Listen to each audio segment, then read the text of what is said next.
Bonjour à toutes et à tous, bienvenue dans la saison 2 de Spycast. Spycast, toujours le même endroit pour découvrir l'univers des sapeurs-pompiers.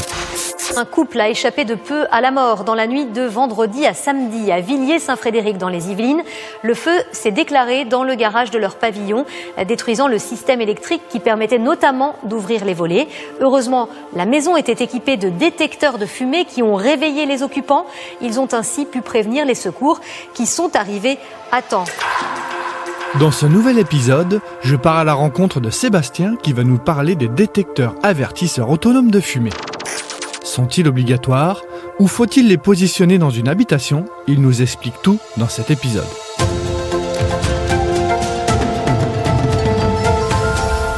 Mon colonel, bonjour. Aujourd'hui, on va parler d'un sujet qui, je sais, vous tient particulièrement à cœur, les fameux détecteurs avertisseurs autonomes de fumée. Alors d'habitude, je demande aux invités de se présenter, mais bon, vu que nous, ça fait quand même quelques années maintenant qu'on se connaît. Sébastien Frémont, lieutenant-colonel de sapeurs-pompiers professionnel depuis de nombreuses années. 32 cette année. Et aujourd'hui, vous êtes le chef du groupement de prévention donc du SDIS. Donc on a eu l'occasion donc du coup de faire un podcast sur les trottinettes. Mais afin de comprendre le sujet, je suis allé demander à un vieil ami de nous expliquer qu'est-ce que c'est qu'un DAF. Je vous fais écouter ça et on en parle après. Le DAF est un avertisseur sonore qui prévient les personnes en cas d'incendie. L'objectif, c'est bien sûr de limiter les dommages matériels, mais surtout d'anticiper l'évacuation des personnes qui se trouvent à l'intérieur du logement. En effet, la combustion produit des fumées qui sont particulièrement toxiques. 2 chiffres à retenir. Il se déclare en France un incendie domestique toutes les 2 minutes. Et 70% des incendies mortels se produisent la nuit, faute d'avertissement. Alors, vous avez reconnu notre fameux Jamy. Est-ce que vous êtes d'accord avec lui ? Sur les grands chiffres, les ordres de grandeur qu'il annonce, effectivement, oui.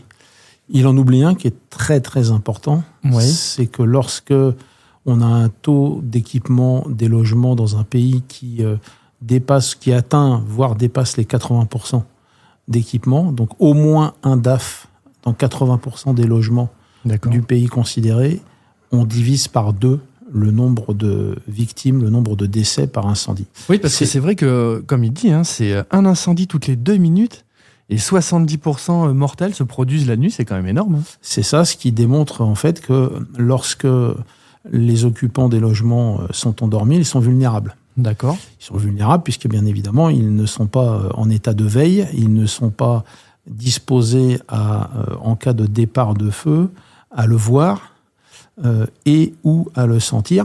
Mmh. Et du coup, forcément, surpris dans leur sommeil, ils risquent de ne pas se réveiller. Et ce d'autant que les fumées, en général d'incendie, d'une part, évidemment, sont extrêmement toxiques, et d'autre part, contiennent du monoxyde de carbone. D'accord. Et c'est un gaz qui est incolore, inodore, et qui, en plus de ça, a tendance à l'endormissement.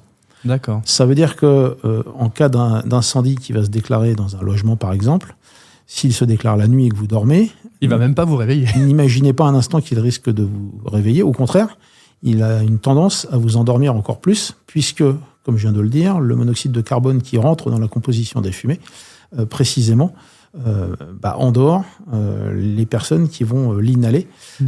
Et il est le monoxyde de carbone, le CO. C'est un gaz extrêmement toxique et on parle d'une toxicité qui s'exprime en particules par millions. Ça tue à très très faible dose. Très faible concentration dans l'air, en effet. Donc on rappelle que sur les incendies, ce sont les fumées qui tuent avant d'être brûlées finalement. Dans l'immense majorité des cas, c'est toujours les fumées qui occasionnent des victimes, voire des décès. Une loi a rendu obligatoire l'utilisation de ces fameux DAF. Je suppose que vous connaissez très bien Madame Josiane Bossico, qui habite pas très très loin d'ici dans les Yvelines, a déclaré « Cette loi, c'est le combat de ma vie ». On écoute une petite interview d'elle et on en parle après. Julia, 17 ans et demi, qui est ma fille, j'ai emmené à une soirée à Chavenay.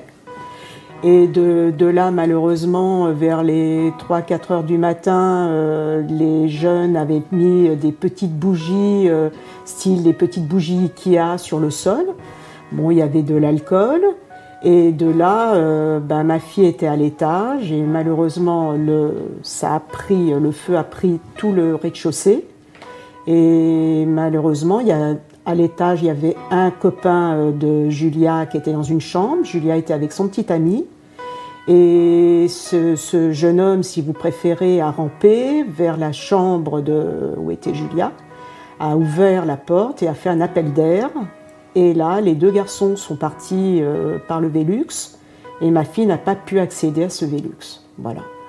Et malheureusement, elle est décédée dans la maison. Cette histoire, elle vous touche particulièrement, n'est-ce pas ? Oui, elle me touche particulièrement dans le sens où, d'abord, je connais très bien Josiane. Oui. Elle a retourné cette détresse, finalement, c'est ce qu'elle dit, en un combat, le combat de sa vie, et quelque chose, du coup, une démarche positive pour essayer de faire en sorte que plus jamais des adolescents, des enfants et des gens tels que sa fille se retrouvent piégés dans un incendie de maison ou d'un logement d'une façon plus large, lié à une cause accidentelle, que ce soit des bougies comme elle l'exprime, mais ça peut être plein d'autres causes. Oui, bien sûr. Donc effectivement, partant de ce drame, Josiane a couru, si je puis dire, les portes des autorités, et notamment une porte en particulier qui était celle du député de l'époque, Pierre Morange. Et Pierre a porté ce combat pour Josiane, et évidemment considérant que c'était un combat louable et ô combien justifié. Et c'est à la fois Pierre Morange et un autre député qui était le député Damien Meslot, d'accord, qui ont porté ce projet de loi pour enfin, en 2010, véritablement transformer l'essai, si je puis dire, et faire en sorte que le projet devienne une loi en tant que telle, rendant obligatoire les détecteurs de fumée dans chaque logement français. Comme elle le dit, c'est le combat de sa vie. Il a fallu quand même 10 ans. Ça veut dire que depuis cette fameuse date, les DAF sont obligatoires dans l'installation des appartements et des maisons. Effectivement, c'est une loi qui va bientôt avoir 15 ans. Et dans les compromis, si je puis dire, parce qu'une loi, c'est souvent des compromis. Ouais. Vous imaginez bien que c'était des combien dépenses. Ça coûte un détecteur ? Alors aujourd'hui, ça coûte, gros, on est autour de 10 €. Bon, voilà. Ça vaut pas très cher pour les vies que ça sauve finalement. C'est exactement le raisonnement qu'il faut adopter. Et du coup, la seule bonne question à se poser, c'est quand on a par exemple des enfants, est-ce que la vie de mon fils ou de ma fille ou des deux vaut plus ou moins de 10 €? Alors, la question à se poser quand même, au-delà de l'obligation d'un détecteur, c'est est-ce que j'en mets un, ou est-ce que j'en mets 2, est-ce que j'en mets 10 ? Alors, vous rebondissez parfaitement sur la prochaine question que j'allais vous poser. Quel est le meilleur endroit dans un appartement ou dans une maison, et combien il en faut en fonction des étages ? Expliquez-nous un petit peu comment ça fonctionne. Alors. Voilà, c'est ça. Alors, l'idée, bien sûr, c'est de l'entendre. Oui. Si vous avez un escalier, un logement avec un étage, une maison ou un appartement, l'idéal, c'est de le mettre, si vous n'en mettez qu'un seul, c'est de le mettre dans le couloir qui mène aux chambres. D'accord. Si vous habitez une maison avec un étage, c'est de mettre ce détecteur dans la partie la plus haute du logement, donc en général dans la trémie de l'escalier au droit du trou qui est créé par cette trémie. D'accord. Puisque, bien sûr, les fumées chaudes ayant tendance à monter, dès que la moindre combustion va émettre les fumées en question, elles vont donc monter. Et c'est la raison pour laquelle il faut mettre le détecteur au plus haut pour que les fumées qui vont monter vont le solliciter le plus vite possible. Est-ce que vous avez une intervention qui vous vient en tête d'une famille qui aurait éventuellement été sauvée grâce à ces fameux DAF ? Alors, exactement en tête, très honnêtement, ça ne me vient pas comme ça, mais des exemples de vies sauvées dans les Yvelines, il y en a par dizaines. C'est vrai ? Ah oui, c'est une certitude. Régulièrement, grâce à un détecteur de fumée qui a sonné, alors même qu'un feu s'était déclaré, les occupants ont pu sortir, ont pu être réveillés, puis sortir soit par leurs propres moyens, soit être aidés par les sapeurs-pompiers, mais que le détecteur en question a sauvé des vies. Ah oui, mais ça, c'est une certitude absolue. Alors, j'irais même encore plus loin. Il existe des détecteurs connectés qui préviennent les gens via le système d'alarme et qui peuvent même nous prévenir quand on a un début d'incendie chez nous, même quand on n'est pas chez nous. Est-ce que vous pouvez me parler de ces fameux détecteurs connectés ? Oui, bien sûr. Bien sûr, comme ça existe en matière de sûreté, on est dans de la domotique. D'accord. Ça reste maintenant, désormais, un appareil, un outil de domotique, pas plus, pas moins qu'un autre, D'accord. À ceci près que celui-là, potentiellement, il sauve des vies. Mhm. Mais oui, bien évidemment, on peut être tenu informé à distance. Et si, imaginons que vous avez laissé des enfants, des adolescents, on va peut-être pas parler d'enfants, mais d'adolescents seuls à votre domicile, D'accord. eh bien oui, si ce sont des détecteurs qui sont reliés par Internet et qui font partie d'un appareillage domotique, de type ou domotique, d'alarme. exactement, là aussi, l'intérêt, c'est d'avoir l'information au plus vite pour soit éventuellement prendre la main de façon phonique Oui. au niveau de la maison et d'envoyer un message tout de suite aux occupants et à défaut de réponse des occupants en question, potentiellement de déclencher les secours. Ouais. Il faut être convaincu du bien fondé. En France, on a souvent le défaut, à partir du moment où c'est obligatoire, de défier la loi.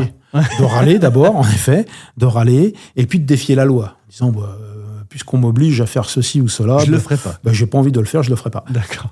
Sauf que là, on parle d'un appareil qui vaut 10 €, on parle d'un appareil qui sauve des vies, et encore une fois, je reviens à ce que je disais tout à l'heure, vos auditeurs ont la réponse à la question que je vais poser. La vie de vos enfants vaut-elle plus ou moins de 10 €? Et c'est sans doute l'objet le moins cher qui est le plus important du monde. Exactement. Bon. Voilà. Bah écoutez, mon collègue, je vous remercie. Et puis je vous dis à un autre Merci à vous. peut-être pour un 3e podcast, qui sait. Avec grand plaisir. Je vous remercie, bonne journée. Merci à vous. Merci d'avoir écouté Spycast. Retrouvez l'intégralité de nos podcasts sur toutes les plateformes de streaming audio gratuitement.